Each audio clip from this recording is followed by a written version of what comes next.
হচ্ছে সেই মহান ছোট লোক, আর ভদ্রলোক বলবো না, কেন কি অনেক দাদারা দিদিরা বলেছে একে অন্তত ভদ্রলোক বলতে না। শোনো, ব্যবসা করা দেখছো কিরকম করে ব্যবসা করতে হয়, দেখো এই হচ্ছে আমার মা বাবার দোকান। তারা কিন্তু সারা বছর সব সময় পরিশ্রম করে, আর সেই পরিশ্রম করার টাকা দিয়েই জীবনে কোনো দিন দার্জিলিং ঘুরতে যায়নি বলে কিন্তু গেছিল দার্জিলিং, আর সেখানেই কিন্তু গেছিল মিরিকে। আর মিরিকে যাওয়ার পর এই ছোট লোকরা যেই রকম ব্যবহার করেছে, আমি কিন্তু আমার বাবাকে মিরিকের লেকের ভেতর ঢুকাতে পারিনি, কিচ্ছু দেখাতে পারিনি, কিচ্ছু করাতে পারিনি।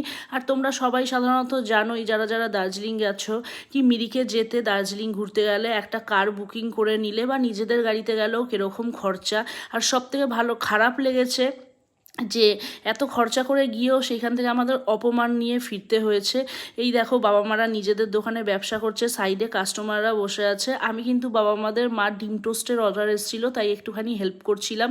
কেন কি মা নতুন নতুন ডিম টোস্ট করা শুরু করেছে, তো একটুখানি মা ভেবা চাকা খেয়ে যায়, তাই আমি ভাবলাম কি আমি যখন আছি তখন মাকে একটু হেল্প করি।